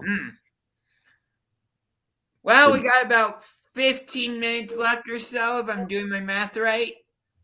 yeah, Almost. 13 minutes left. Yes. Okay, so we're going to transition to basketball, starting with the NCAA tournament. I know everybody's talking about the men's Final Four, but tonight is the women's Final Four. And you got some good matchups in there. You got Louisville against South Carolina and UConn against Stanford. I don't know if you saw the double overtime thriller between UConn and North Carolina State the other night, but it was a fantastic matchup. So I would suggest watching the women's Final Four tonight. I think they are going to be two amazing games because you got 3 number 1 seeds and a number 2 seed. But yeah. So, yeah, I'm glad there was at least a little bit of parity in the women's tournament this year. But at the end of the day, it's still pretty chalk in the Final Four. That's the one thing about the game that kind of bores me a little bit is it can be a little bit predictable. But yeah, these are really good teams and are really good matchups. Like I don't think that, I think they're both going to be good games. Put it that way. It's not going to be 2 blowouts. That's for sure. Correct. Yeah, it's as competitive of a Final Four for the women's side that I can remember in some time. Yeah. I'm just gonna pick UConn because UConn. Gino Auriemma, as long as he's still there and coaching, I'm gonna pick UConn too. Yeah, I'm going with UConn. Yeah, it's what you got to do. I mean, it's foolish not to. Yeah, it's one of those things you do it until it proves you wrong, and it hasn't yet. So, correct. Pretty much. Let's talk about the men's Final Four now. Duke UNC. I am so freaking excited about this game. You have no idea. Let's go Tar Heels. Fuck Coach K. Yes, go Heels. I'm on their squad for this one as well. Josh, you're the lone Duke fan.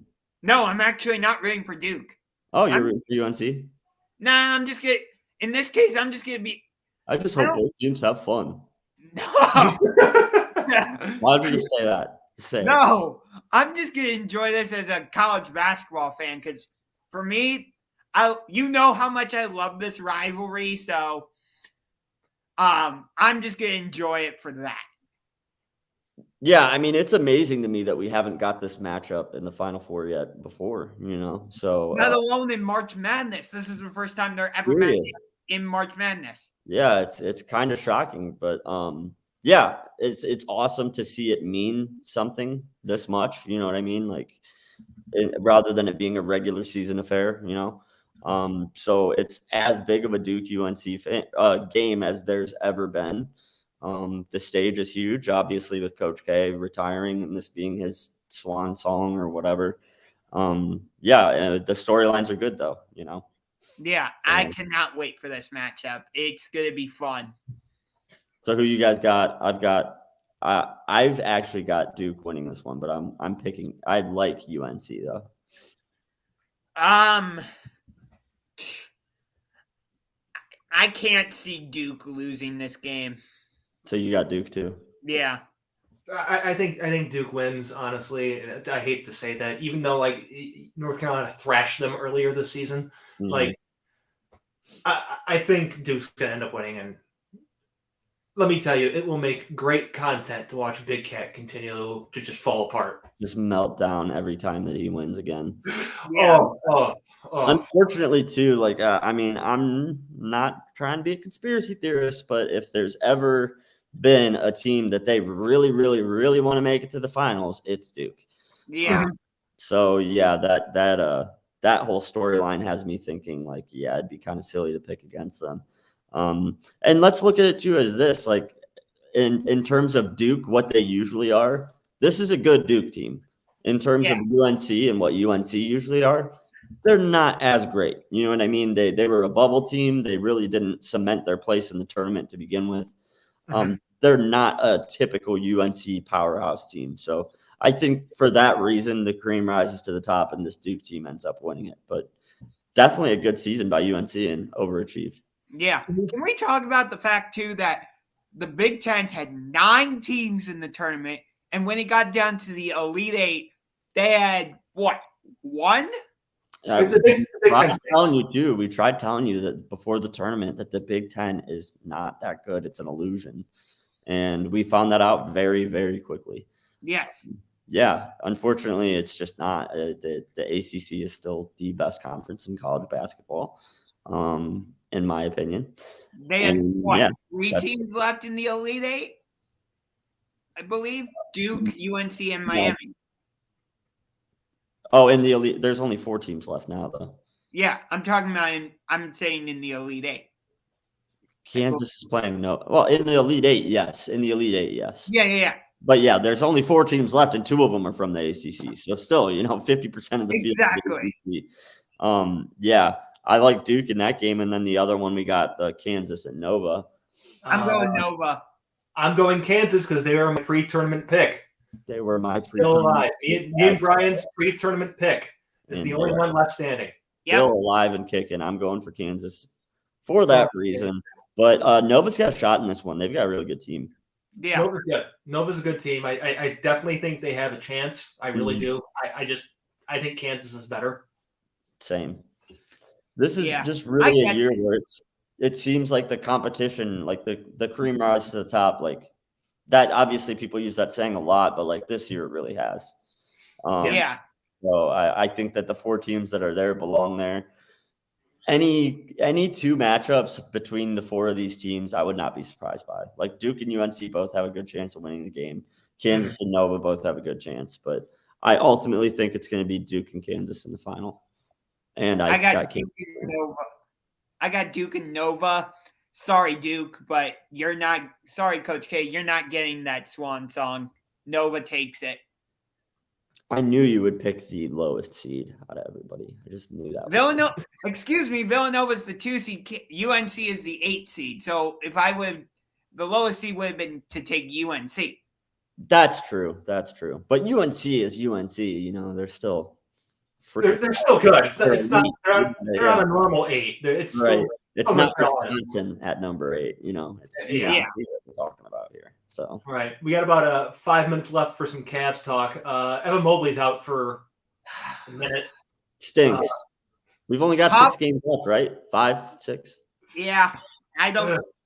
The only winnable game we have left is tomorrow night against New York and Orlando, right? Don't we play Orlando? I don't. We could have some games towards the end of the season where the teams that had their spots solidified rest their key players, and we play the backup lineups. The Bucks, last game of the year, we play the Bucks. Yeah, we played the Nets and the Bucks like back to back. I think. Yeah. And, they could be just stuck in their spot or fine with their spot, and they rest their good players. That have some wins, but they've been on a slide recently. You guys panicking at all? I'm not panicking. I'm just disappointed because let me say this. When they got up to number 3 in the Eastern Conference, I knew that wasn't going to last. I knew at that point, they were way overachieving because I knew that Milwaukee, Boston, Miami, I thought Brooklyn was going to get up there. So I knew the Cavs were going to fall back into the pack. But the way they were playing, I thought they could stay in that 4 to 6 range, get into that the low part of the playoffs. And then the injury bug came in and bit us at the absolute wrong time. Jared Allen goes out, Evan Mobley's out, Lauri Markkanen's injured, Rondo's out, Sexton's out, and it just The worst thing that can happen to a young team is injuries. And Yep. what has happened to the Cavs? They've been decimated by injuries. Yeah. No, I wouldn't use panicking because I never was high enough on the Cavs to where I would be in a panic mode for any reason. You know what I mean? I was always low enough on them that Same. Yeah. So like I always knew that we were destined for that play-in tournament. I felt that throughout the year, and then the injuries just kind of solidified that. So I think it's playing out how I kind of always thought it was going to play out regardless. But if we were 100% healthy, I would be excited about this team going into the postseason and at least think that it was going to be a fun first series against somebody. Yeah. But it's not going to happen now. No.